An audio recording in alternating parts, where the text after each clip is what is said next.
आपका स्वागत है द रणबीर शो क्लिप्स में। बस देखते रहो और सीखते रहो। लोग ना सिर्फ गृहस्थ जीवन में जी रहे हैं आजकल, अक्सर एटलीस्ट मुंबई दिल्ली में हमें सिर्फ यही दिखाई देता है जी।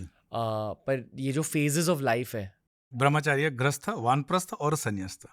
वानप्रस्थ और संन्यास, हाँ, ओके, इन दोनों के बारे में पूछना चाहूंगा। बिल्कुल। गृहस्थ से निकलते कैसे हैं, पहले तो ये जानना चाहूंगा कि मतलब आपको कब पता चलता है कि हाँ अभी गृहस्थ का वक्त खत्म हो चुका है। हमारे ऋषि मुनि हैं जो थे ना, ऋषि मुनि जितने भी हैं वो पूरे साइंटिफिक टेम्परामेंटल के हैं। वो कहीं पे भी उलूल जुलूल चीज़ें हमारे शास्त्रों में या हमारे सनातन धर्म में नहीं है जी। तो उन्होंने जो हमें दिया विरासत वेदों के द्वारा या उपनिषद के द्वारा, पुराण उसके बाद आएंगे, उन्होंने बताया कि human life on an average 100 years मान लो, तो 100 ईयर्स में से आजकल तो वो तो 60 या 70 के आसपास रहती है, तो उसको 4 कंपार्टमेंट्स में आप भेजते हैं। तो 20 साल मानो कि ब्रह्मचारी के लिए रखा, वो स्टूडेंट लाइफ है। फिर ब्रह्मचारी के बाद गृहस्थ आएगा 20 साल, तो 40 हो गए। 40 से लेके 60 तक आप अपने बच्चों को बड़ा करते हो, उनकी शादी वादी के ख्वाब जो भी अपने सपने हैं पूरे करते हो, अच्छे घर लेते हो, गाड़ियाँ लेते हो। लेकिन देन रामकृष्ण परमहंस जिसको कहते हैं ना, दूसरा हाथ परमात्मा के चरणों पे लगा के रखना, जैसे ही टाइम मिले दूसरा छोड़ देना, परमात्मा को पकड़ लेना। तो वानप्रस्थ ऐसा नहीं है कि घर छोड़ के भागोगे आप, वानप्रस्थ है वनों की तरफ प्रस्थान करना। वन है मतलब प्रकृति। You come to your real nature, true nature, who are you. वो जो खोज होती है ना, मैं कौन हूँ, वहाँ से प्रारंभ होती है कि अब मैंने बहुत कुछ पा लिया है, हमेशा चिपके रहोगे अपने पद से, नॉट नेसेसरी। फिर वानप्रस्थ से वो टाइम आ जाता है और गुरु की खोज और वो प्यास और वो आपका प्रारब्ध, वो आपका कर्म, सब आपके ऊपर कृपा कर लेते हैं, and then you go on with the sannyas. Modern day context के अनुसार बच्चों की शादी के बाद, रफली स्पीकिंग, करेक्ट? बिल्कुल। या मतलब बच्चे बड़े हो गए उसके नहीं, बाद? बिल्कुल, पोता देख लिया और समझ लो पैकअप। तो वानप्रस्थ की शुरुआत होती है, करनी चाहिए। हमने ना संन्यास के बारे में बहुत कुछ सुना है, हाँ, शो पर भी, हाँ, समाज में भी। जी। वानप्रस्थ के बारे में बिल्कुल नहीं सुना है, मतलब पहली बार वानप्रस्थ के बारे में कोई बात कर रहा है। पर ये प्रैक्टिकली स्पीकिंग बहुत इंपॉर्टेंट फेज है। इंडिया के मतलब भारत देश के दुर्भाग्य रहा कि जब से हमने वानप्रस्थ आश्रम के प्रति अपना ध्यान कम कर दिया, तो आजकल तो बच्चे दुआएं मांगने लगते हैं कि कब हमारे माँ बाप मरें तो प्रॉपर्टी हमारे पास आ जाए। पहले क्या होता था कि वानप्रस्थ की जब तैयारी होती थी तो बच्चों को पता था कि माँ बाप चले जाने वाले हैं, संन्यास लेंगे, तो बट बाय डिफ़ॉल्ट वो प्रॉपर्टी बच्चों को आ जाती थी। अब आजकल के माँ बाप क्या है कि वो इन संसाधनों में या सुविधाओं में इतने जकड़ के खुद को रखते हैं, तो खुद भी वृद्धाश्रम में पहुंच गए, बड़े बेआबरू होकर तेरे कूचे से हम निकले, है ना। मेरे माता पिता के उम्र के लोग जितने भी है, बहुत सारों में मुझे बहुत ज़्यादा पीड़ा दिखती है, सफरिंग दिखती है, स्पेशली मेंटल हेल्थ रिलेटेड। मुझे बुरा भी लगता है, मुझे उनकी मदद भी करनी है। कुछ कुछ सुनते, कुछ कुछ नहीं सुनते। अलग टाइप की सफरिंग है, मतलब कुछ कुछ लोगों को फिजिकल सफरिंग होती है, कुछ बहुत सारों को मेंटल हेल्थ की सफरिंग होती है। एंड मेरे ख्याल से इस वजह से लोग TRS ज़्यादा सुन रहे हैं, स्पेशली उस जनरेशन के लोग। मतलब मेरे एज के लोग कम सुनते हैं ये पॉडकास्ट, मेरे पेरेंट्स के जनरेशन के लोग बहुत ज़्यादा सुन रहे हैं ऐसे स्पिरिचुअल पॉडकास्ट को, शायद इसी वजह से, क्योंकि उनके बायोलॉजी के अनुसार उन्हें वानप्रस्थ अपनाना चाहिए पर नहीं अपना रहे हमारे समाज की वजह से। इसलिए ओल्ड एज होम निकल रहे हैं, वानप्रस्थ आश्रम नहीं आ रहा है। हमारा कंसेप्ट ही नहीं, ओल्ड एज होम हमारा है ही नहीं। हम किसी फॉरेन कल्चर को पकड़ के चल रहे हैं, और ये बिकॉज ऑफ दिस एजुकेशन को मैं सिर्फ ब्लेम नहीं करूँगा। There are so many things जिसके लिए जवाबदार हैं।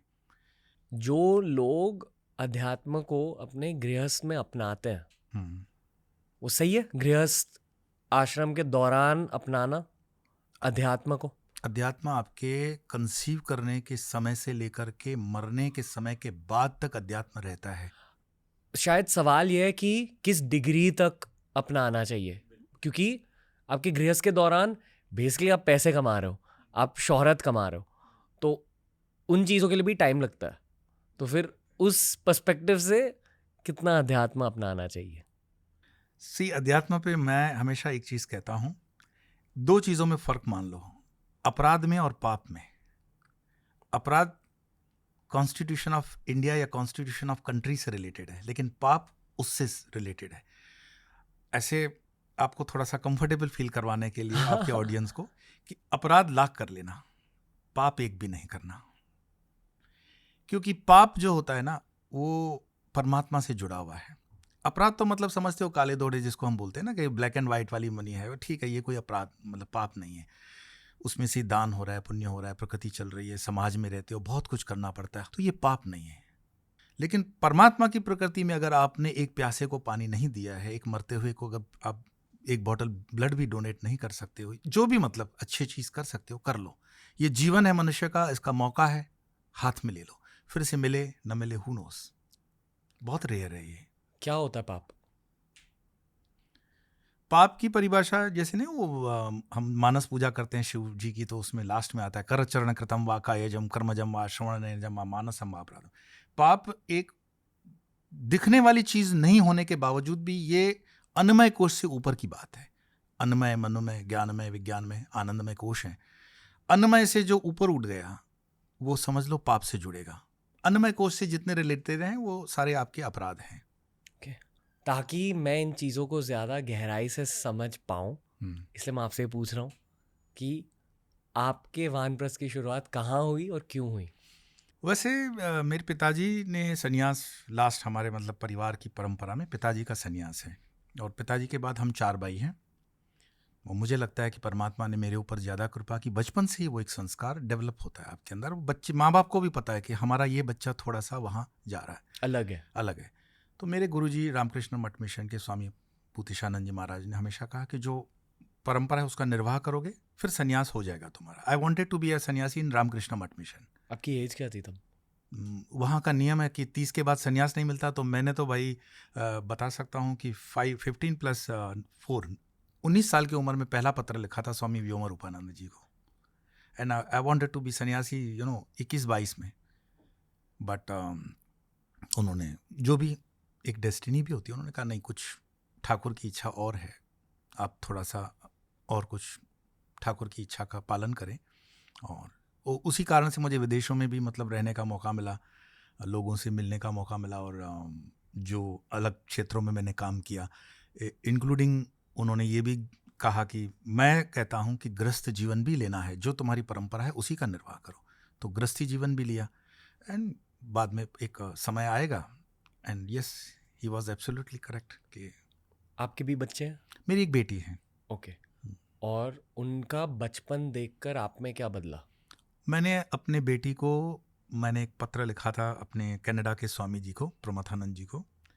उन्होंने मुझे पूछा था बेटी को कैसे अपब्रिंगिंग दे रहे हो, तो I am serving my lord. मैंने कभी अपनी बेटी को, we are just custodians, we are not parents, हम उनको कब्जे में नहीं ले सकते हैं कि वो हमारा बच्चा है तो आप उसको पसेस कर लोगे, आप उसको डोमिनेट करोगे। It's a foolishness. परमात्मा ने आपको मौका दिया है पेरेंट बनने का, आप उसको धन्यवाद करो, और अपने बच्चे को लाइक बेबी कृष्णा उसकी तरह। तो मैंने हमेशा अपनी बेटी को एक बेबी कृष्णा की तरह ही रखा। आज भी वो मेरे लिए, I just say you are divine, like God is for me. बच्चों को पालकर आपको स्पिरिचुअल ग्रोथ मिलती है? 100%। आप लाला की सेवा करते हैं, वैष्णवाइट धर्म के अंदर आता है लाला को लड्डू लगाना, लड्डू गोपाल बोलते हैं ना। आप क्यों लड्डू गोपाल को देखना चाहते हो जब लड्डू गोपाल आपके घर में जीवित है? तो वाह, उनको क्यों नहीं सर्व कर रहे हो? और फिर भगवान ना करे अगर वो चीज़ आपके घर में नहीं है, तो समाज में इतने लड्डू गोपाल घूम रहे हैं, उनके मुंह में लड्डू क्यों नहीं गया? उनको किसी ने पानी, उनको जल, पढ़ाई लिखाई क्यों नहीं दी? So it's a practical Vedanta of Swami Vivekananda. आपको साक्षात भगवान का अनुभव हो सकता है, क्यों नहीं हो सकता है? और करने वालों ने किया भी है और कर भी रहे हैं। दोस्तों, ऐसे ही बहुत सारे क्लिप्स अपलोड किए हैं इस चैनल पर। चैनल को एक्सप्लोर करो, देखते जाओ और सीखते जाओ।